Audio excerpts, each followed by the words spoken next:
Momento del panel, de conversar de distintos temas que han sido la tónica durante esta semana. Estamos con nuestras invitadas, Natalia González, profesora investigadora de Faro UDD. Muchas gracias por acompañarnos, Natalia. ¿Qué tal? Muchas gracias por la invitación. Muy buenas noches. Y Camila Miranda, presidenta de la Fundación Nodo 21. Camila, placer, muchas gracias. Gracias. A ver, tantos temas. Partamos por el último.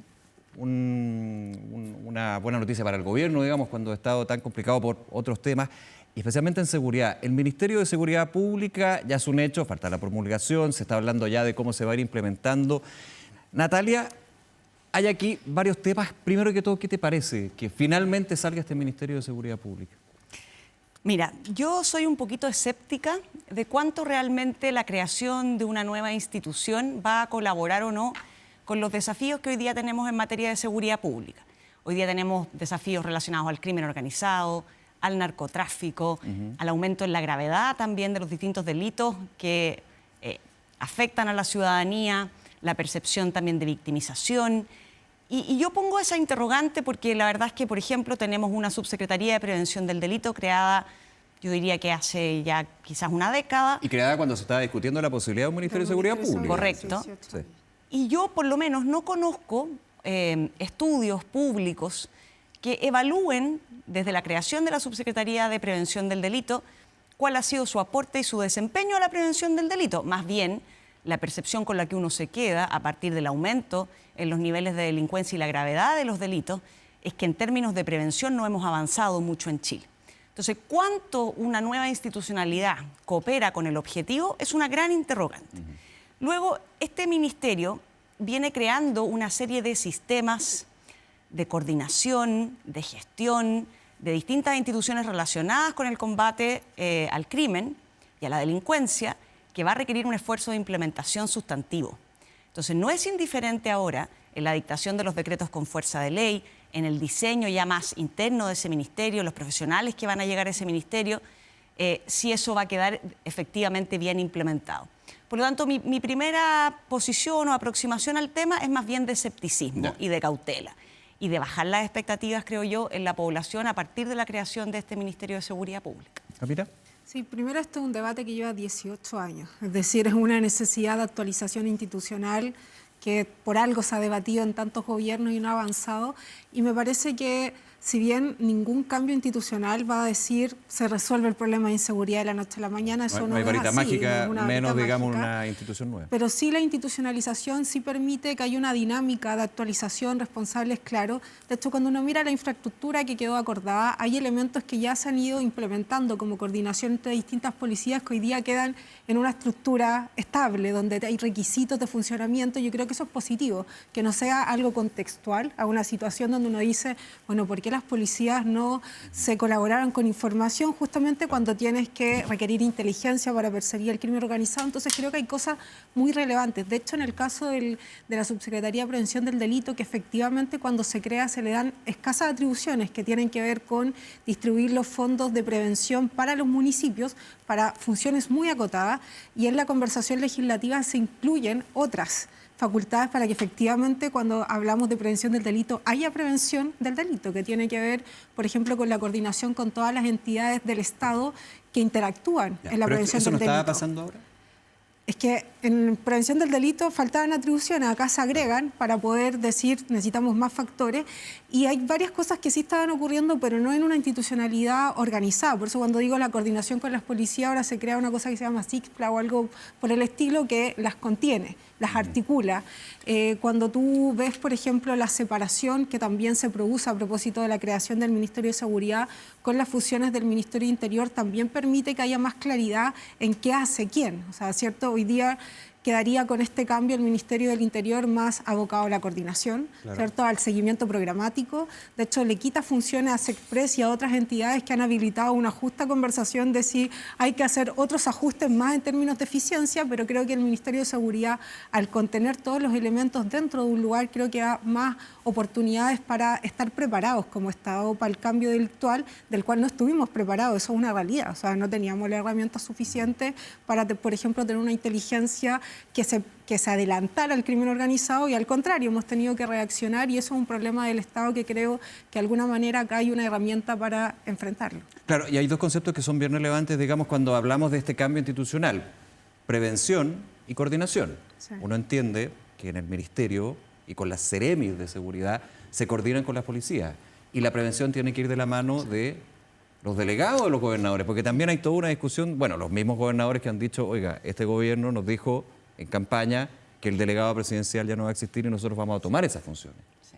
También hay un tema aquí bien relevante, ¿no, Natalia? Relevante en términos de la discusión institucional con las figuras que se van creando y las ya creadas. Sí, y de hecho yo creo que esa interrogante es muy pertinente, porque uno al final tiene que terminar de entender si esta nueva burocracia que se está generando es una burocracia que va a colaborar con la prevención y con el combate al crimen o si al final va a terminar obstaculizando. ¿Burocracia es per se negativo? No es per se negativo. Porque el concepto siempre ha sido bien demonizado por razones obvias. Sí. Pero el problema es cuando tú estableces distintas capas y no está claro, por ejemplo, el nivel de detalle de la funcionalidad de esas capas y cuán ambiguas están planteadas esas funciones, qué le corresponde hacer al Ceremi, al delegado, al gobierno regional. ¿Qué atribuciones van a tener? ¿Cómo se van a coordinar esas distintas instancias y distintos niveles gubernamentales? Es una interrogante bien grande hoy. Camila planteaba otra interrogante, que es Ministerio del Interior, que ahora quedó cumpliendo otras funciones. Tiene una función de coordinación política. Una especie de primera ministra. Claro, porque por ejemplo pero sin las funciones de una primera ministra. Claro, y tiene una función que yo encuentro que puede prestarse para ciertos roces en términos de cuál es el rango del ministro del Interior versus otros ministros, ¿no es cierto? Que es que de alguna manera va a poder pedirle una suerte de rendición de cuenta a los otros ministros en general, de cómo están cumpliendo sus distintos objetivos y va a poder de alguna manera evaluar el cumplimiento de esos objetivos y exigir cambios de rumbo. De hecho, en el proyecto original era bien distinta la situación. En algún minuto se hablaba de la posibilidad que este ministro o ministra del Interior no designara a los cargos ministeriales, pero sí tuviera que pasar por una especie de venia. Eso, de hecho, fue rechazado por la oposición. Eso se rechazó y a mí me parece bien, porque efectivamente nosotros tenemos un régimen presidencial y es el presidente al final el que coordina a sus ministros y asignará las tareas conforme la Constitución y la ley le permiten. Pero entonces tú hoy día tienes un ministro coordinador, pero en la ley de las Express, el ministro Elizalde también es un ministro coordinador, se van a producir topes ahí y uno tiene que ver cómo esos topes se van a ir desenredando. Por eso es que, per se, la burocracia no es necesariamente negativa, pero vamos viendo cómo se entrecruzan estas distintas atribuciones en estos ministerios que yo creo que van a generar un cierto overlap de funciones y eso puede generar al final mayor tapón que mayor expedición en la solución de los problemas tanto de coordinación política como de combate a la delincuencia. Y había una crítica bien profunda con este ministerio, que es el número 25, Sí. 25, que es aumentar el Estado cuando el camino debería ser otro. La derecha principalmente ha hecho esa crítica. ¿Qué opinas tú, Camila, de Sí, esto? a ver, Y el costo una finalmente. cosa es que aumente un ministerio. De hecho, le preguntaban, entiendo, a la ministra del Interior de cuántas personas nuevas hay que contratar y ella hablaba de una reubicación de Claro, como 780. 120 hay una reubicación y 120 y alrededor nuevas de 100 funciones. nuevos, digamos. Nuevas funciones propiamente tal. Y la pregunta es, por ejemplo, en la reubicación de funciones que estaban en SECPRES, ¿qué pasa al interior si sucede lo mismo? Yo creo que este ejercicio de pensar un Estado más eficiente y moderno para las necesidades de hoy día, yo creo que es imprescindible de abordar. O sea, y si esa conversación nos lleva a decir con 25 estamos bien o 24, creo que es más accesorio que la pregunta principal de qué tipo de Estado necesitamos activo para resolver los problemas. Perdón, ¿pero una discusión accesoria, Natalia? Ahí tomo un punto para seguir. Tiendo a discrepar en el siguiente sentido, en que hoy día Chile no es un país desarrollado, es un país que está intentando caminar hacia el desarrollo, es un país que está con problemas hoy día de sostenibilidad fiscal. Tenemos mayor gasto hoy día, en este año, del que necesariamente debiéramos caminar hacia para aminorar el déficit fiscal que tenemos. Entonces, uno tiene que poner en la balanza, obviamente, el buen uso de los recursos públicos, pero el costo de oportunidad de esos recursos, ¿no es cierto? Entonces, si yo tengo varias necesidades, como por ejemplo, acortar las listas de espera en salud, tengo problemas migratorios, ¿no es cierto? Y tengo que poner mayores controles en la frontera, que eso el Ministerio de Seguridad nuevo, la verdad es que queda bastante al debe. Si yo tengo necesidades en educación para cortar las brechas que se produjeron durante la pandemia y necesidades de ese tipo que son socialmente muy relevantes para las personas, uno dice, ¿se justifica que los recursos se estén alocando en crear una nueva institucionalidad que puede tener algún grado de funcionalidad, pero podría, por ejemplo, perfectamente a lo mejor haberse alocado en una nueva subsecretaría con funciones más acotadas y reducidas al problema o proporcionales al problema que tenemos, ¿no es cierto? Entonces, yo sí pienso que uno tiene que poner en la balanza, dado que tenemos estas estrecheces, que los recursos son escasos y que hay costo de oportunidad en el uso de esos recursos, la eficiencia de ese gasto público. Siguiendo su punto, Camila, perdona la interrupción, pero era para seguir un poco, porque es parte también de la discusión en términos de este tamaño del Estado, pero por sobre todo, claro, porque Natalia dice muy bien, y es una cosa obvia, hay tantas necesidades hoy y la ha habido. Sí. Pero claramente la gran necesidad que está permeando de manera negativa al resto, educación, salud, inversión, economía, es la inseguridad. Sí. O sea, uno diría, es necesario esto, es necesario hacer una vuelta de tuerca, ¿no? O sea, es que, o todo lo contrario, en parte un poco lo que estamos hablando. No, es que es parte del proceso de modernización del Estado. Yo creo que esto era una necesidad de realizar, que habilita la pregunta sobre la necesidad o no de otras entidades que funciones realizan. Yo creo que esa es una revisión que hay que hacer a nivel de todo el Estado, porque nosotros necesitamos instituciones más eficaces, modernas, que den respuesta. Yo creo que en eso después uno puede tener matices sobre qué significa eso en cada lugar, ¿cierto? Pero creo que en términos más generales es un sentido común de que para muchas materias se requiere más Estado y un mejor Estado, y esa conversación se tiene que traducir en la capacidad de intervenir. O sea, cuando yo me gusta reiterar este argumento de las policías no se coordinaban en la información, y era como, ¿cómo no se coordinaban en la información? ¿Por qué no pasaba? Hoy día, con el avance en esta institucionalidad, es un deber, una obligación, tienen un espacio de trabajo donde tienen que presentar conjuntamente riesgos, compartir información, proponer estrategias. Entonces es un mandato del Estado que los obliga a ponerse en cierta orientación. Y algo adicional, porque además esta infraestructura nueva incorpora los problemas más vigentes. O sea, dentro del desglose de la Subsecretaría de Seguridad Pública, que se llama, tiene incorporada una parte que es crimen organizado, hay otra de resguardo de fronteras, es decir, pone los elementos que están siendo prioritarios dentro de los quehaceres que probablemente van a ser divisiones por cómo se estructuran en general los ministerios, y eso pone una atención más directa en aquellos problemas que están siendo hoy día vanguardia. Yo creo que el Estado tiene que tener esa cierta flexibilidad para actualizar las divisiones en función de las necesidades que tenemos. Entonces, yo creo que cuando había una repriorización también del gobierno de refinanciar en seguridad, porque había una inversión en seguridad grande que hoy día se traduce en inversión en institucionalidad también, y básicamente no es una inversión del gobierno, es una inversión de todas y todos, porque esto, y después lo conectaremos con la discusión de los impuestos, o sea, esto es algo que financiamos todas y todos porque es una prioridad ciudadana. Entonces creo que el correr, el echar a andar, ya esta institucionalidad va a mostrar dónde hayan topes y no, pero creo que la idea matriz, que además soporta el apoyo de la mayoría de los sectores en el Congreso, es un camino en una dirección correcta. Ahora, interesante eso, y te doy el pase inmediato, Natalia, lo que decía Camila, la coordinación de las policías, que va a ser una de las grandes funciones de este ministerio. Coordinación de las policías, porque no se coordinan. Ok, bueno, hay un tema de reforma de las policías que está pendiente todavía, podríamos estar largo conversando de eso. Pero también falta una coordinación en la inteligencia. Ya hay una ley de inteligencia, un proyecto de ley de inteligencia que no ha sido para nada fácil. Sí, yo de hecho, mira, uno a veces cuando ve la agenda legislativa en materia de seguridad, uno dice, ¿qué tan prioritario era tener un Ministerio de Justicia versus otras reformas que están en trámite y que yo creo que son quizás previas o son la base para un buen funcionamiento eventualmente de esta nueva institucionalidad? Por ejemplo, tú mencionas la ley de inteligencia, la modernización de la institucionalidad e inteligencia en nuestro país, pero también, por ejemplo, las reglas del uso de la fuerza, ¿no es cierto? O sea, si nosotros vamos a ponerle un foco al control de las fronteras y vamos a darle, por ejemplo, algunas funciones a las Fuerzas Armadas, fuerzas que no están diseñadas originalmente para hacerse cargo del orden público, pero no tenemos reglas del uso de la fuerza, bueno, la verdad es que vamos a quedar cojos. Ahora, lo mismo que la inteligencia. Las RUF existen.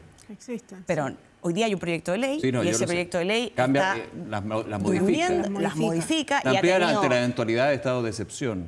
Pero, y hace mucho más que eso, ¿no es cierto? Sí. Entonces, el problema es que si no tienes reglas del uso de la fuerza, no tienes un sistema de inteligencia que funcione adecuadamente, esta coordinación que vamos a esperar que ocurra va a necesitar esos pasos previos que están más atrasados que la promulgación y la próxima publicación de la ley del Ministerio de Seguridad, del nuevo Ministerio de Seguridad. Entonces, a mí me preocupa dónde se ha puesto el foco. Se ha puesto el foco en crear esta nueva institución con enormes desafíos de implementación, pero que requiere leyes de base que a mi juicio eran tanto más prioritarias o urgentes y que están hoy día de alguna manera atascadas en la discusión legislativa. Ahora, pero este punto, en términos de qué proyecto primero, cuál después, digamos, de una agenda ambiciosa y necesaria, Camila, aquí uno diría, ¿hay una responsabilidad compartida o del gobierno, digamos, que impulsa, no quiero decir uno por sobre otro, pero finalmente los resultados nos muestran que de estas grandes reformas, primero está el Ministerio, falta el tema de la ley de inteligencia, las reglas de uso de la fuerza, que son mucho más, no mucho más debatidas, pero sí generan más escozor, digamos, a nivel legislativo, poniéndolo en el ámbito del Congreso. Primero hay una, como lo he dicho reiteradamente, una desactualización institucional que es mucho más larga que este gobierno, que el anterior. Un problema que tenemos ahí sobre cómo abordar preventivamente la situación del cambio de violencia que vivimos, eso es una realidad. Ahora, en términos del trabajo legislativo hay varios factores que se cruzan, o sea, efectivamente si tú tienes mayoría o no, va disponiendo en qué materias puedes construir acuerdos. Me parece que el Ministerio de Seguridad está en mejores condiciones de avanzar antes porque viene siendo una discusión larga, también porque la aplicación de la ley de inteligencia y también una actualización de RUF también requiere una institución que soporte y la implemente también. Entonces, uno podría decir ahí el huevo o la gallina. Ahora, era bueno tener RUF pero hay sin tener motivaciones o barreras una institucionalidad más clara. Lo que tiene que ver con RUF y la regla del uso de la fuerza, ley de inteligencia, ¿hay un tema ideológico que finalmente no hace que esto avance? Yo no sé si es ideológico, yo creo que hay una diferencia entre el papel y las responsabilidades de las distintas entidades que tienen funciones de orden y seguridad, que era primero la discusión, que creo que ha avanzado durante estos últimos años, de las facultades que tienen que tener las Fuerzas Armadas ante una deficiencia de funcionarios policiales, que también ha sido parte de un plan de cómo en cuántos años más tenemos más capacidad policial para las necesidades que tenemos, entonces una convergencia entre la realidad y esa conversación. Y lo otro tiene que ver con cómo quedan mandatadas estas fuerzas, porque de alguna forma en la conversación pública se omite que somos todos los ciudadanos los que delegamos en el Estado la posibilidad de ejercer el uso de la fuerza. Y decimos, ok, yo acepto que me protejan y que por tanto tal tenga la pistola y yo no la voy a usar en caso de que me asalten.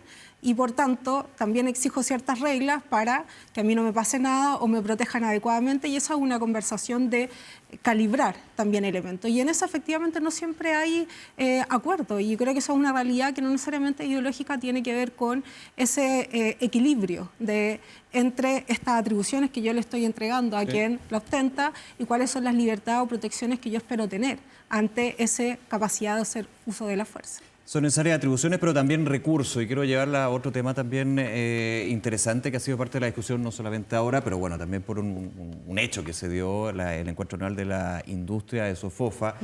Y también con otras declaraciones del presidente Boric, del empresariado, el impuesto de primera categoría. Ahí, ayer el presidente Boric, de hecho, hablaba de los empresarios están con el tejo pasado, digamos.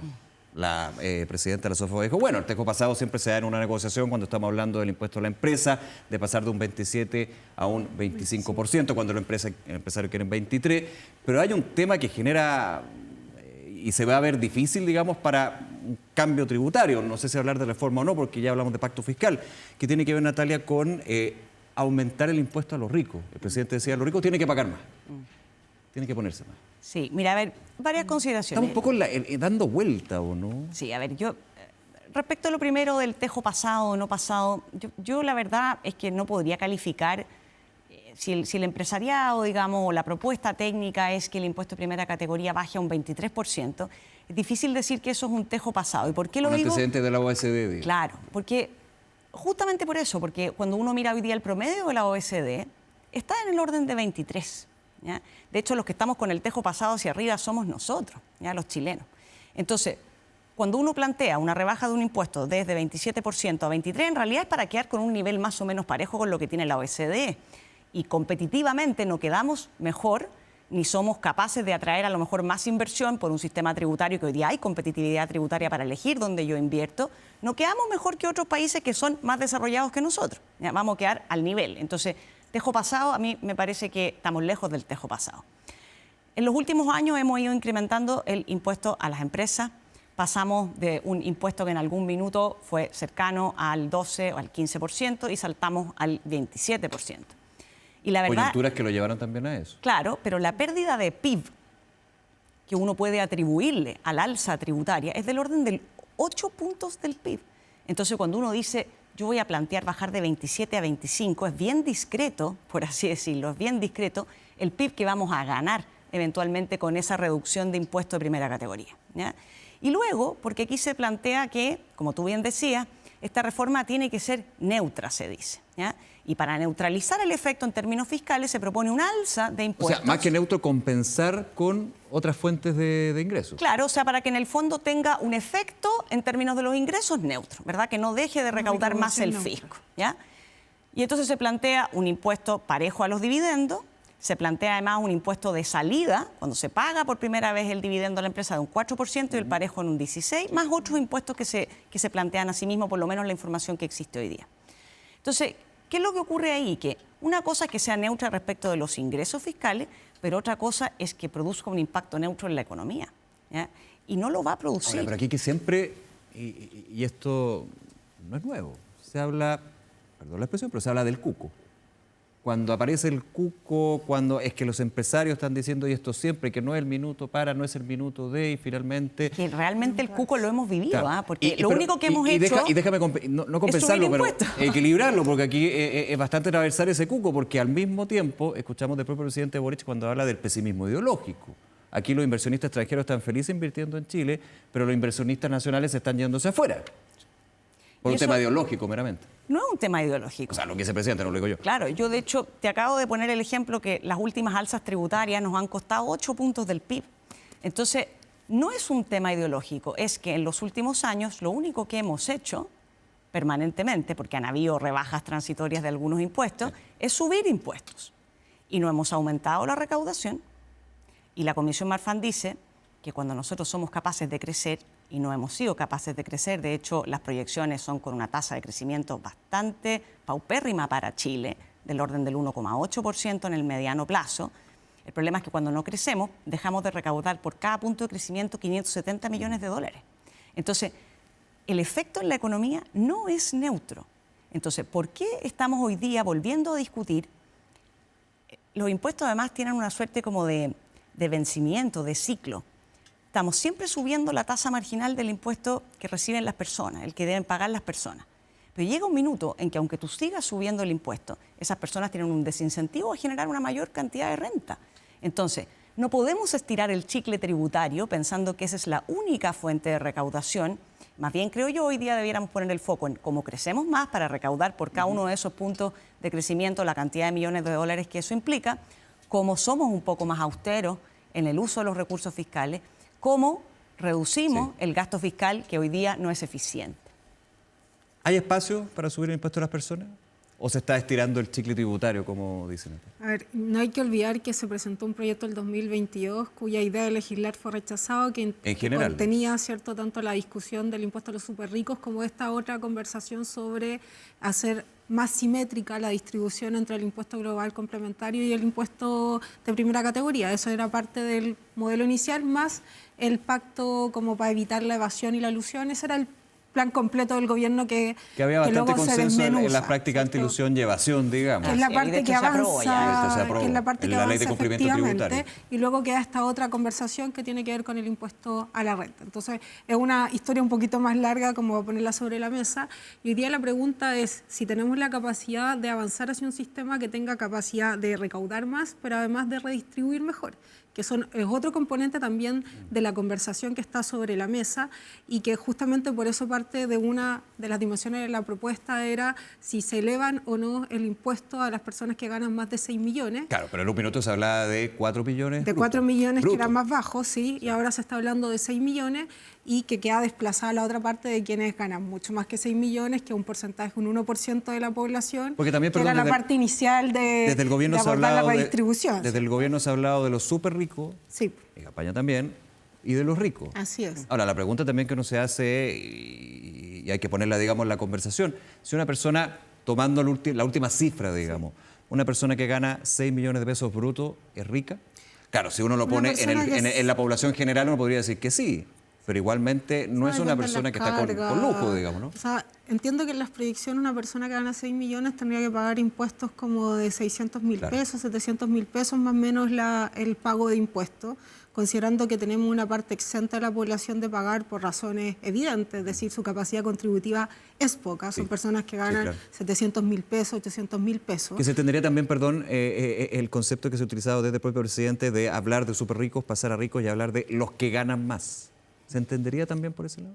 O sea, los que ganan más, yo creo que es un elemento más declarativo, Ya. pero yo creo que la categoría súper ricos no es una categoría exclusiva de acá, es parte de una conversación internacional. En el G20 recientemente se discutía de cómo se avanzaban en políticas porque justamente había un incremento de evasión de quienes ganan más en muchos países, que es un fenómeno como mucho más grande que el que tenemos en Chile. Entonces ese es un concepto, yo a mi parecer, instalado. Y en la categoría en Chile está en la distinción de los tramos. O sea, hoy día tenemos efectivamente una conversación sobre que las personas que ganen más de 6 millones paguen más impuestos. Eso es proporcional luego en la distribución de ese impuesto según cuánto gana, o sea, alguien que gana 10 millones, 12 millones, 15 millones, va modificándose, ¿cierto?, esa carga impositiva. Pero eso es una dimensión de la conversación que tenía que ver también con equilibrar con la discusión de si se baja o no el impuesto corporativo, en el sentido de perseguir justamente las rentas que a veces por movimientos de la empresa dejaban, ¿cierto?, de ser grabados y por tanto las personas que ganaban más no pagaban efectivamente lo que ganaban más, y esa era la conversación del equilibrio. Entonces traspasarlo eso al impuesto global complementario y sacar un poco del impuesto corporativo, pero eso solo se entiende en términos de ese equilibrio. Si es solo una u otra, pierde el objetivo que tenía que ver con recaudar más y mejor, y la conversación, yo creo que la redistribución queda quizás para otro momento, pero yo creo que lo que no hay que dejar fuera es poder plantear la conversación, porque la conversación de los impuestos, como lo decía antes a propósito del Ministerio de Seguridad y cómo se redistribuyen y priorizan los recursos, es básicamente si como sociedad queremos tener un país que tenga muchos árboles, bueno, tomamos una decisión y decimos, vamos a financiar tener muchos árboles, y eso son los impuestos. Los tienes que plantear. Y los tienes que plantear. Requiere recursos, ¿cierto? Nos quedan 2 minutos. Ha sido muy interesante la conversación, pero por eso le hago la pregunta a las dos, digamos, para terminar este análisis. Pacto fiscal.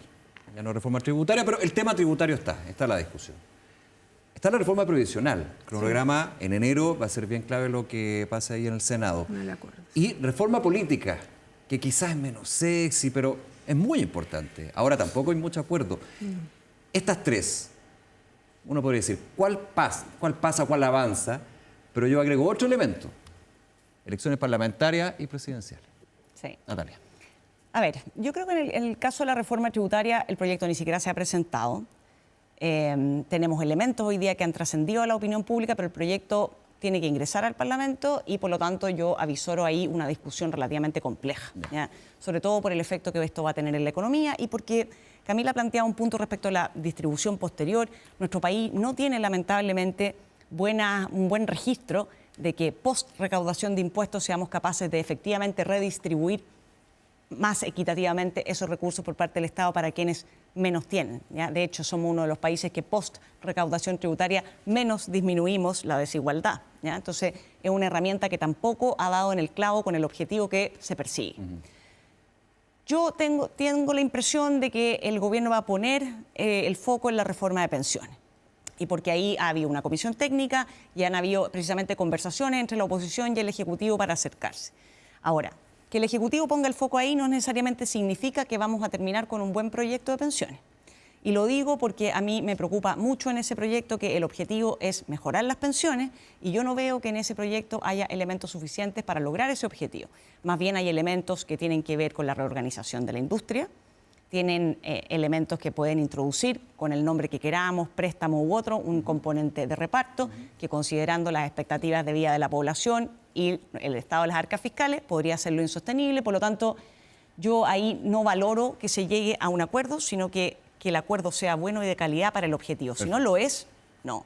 Y en sistema político, sí. En un segundo para pasar porque nos queda un... En sistema político yo veo muchas dificultades. Creo que es una reforma inicial, débil, ¿Ya? necesaria pero débil, pero veo dificultades porque la Cámara ya puso el grito en el cielo, porque el Senado le estaba poniendo las reglas, y además porque a mí me da la impresión que en el propio oficialismo, que ya hicieron presente al gobierno su molestia, no hay consenso. Camila. Sí, parto de atrás hacia adelante. En Perfecto. reforma al sistema político, no olvidemos que es la presentación de un senador, con apoyo de otros senadores, pero una presentación que no es la del gobierno Claro, no patrocinado por probablemente. el gobierno. Entonces, nos falta conocer cuáles Senador van a ser, oficialista, pero que cuáles ha van a tenido ser esas conversaciones con el gobierno. posiciones, ¿cierto? Y justamente porque previamente habían varias discusiones de cómo se resuelve la fragmentación, no hay solo una respuesta a esa pregunta, hay otra dificultad que tiene que ver con cómo los incumbentes se autorregulan a sí mismos, por eso la oportunidad del proceso constitucional es penosa en el sentido de que era una oportunidad de un órgano externo a los incumbentes que abordara el tema de las reformas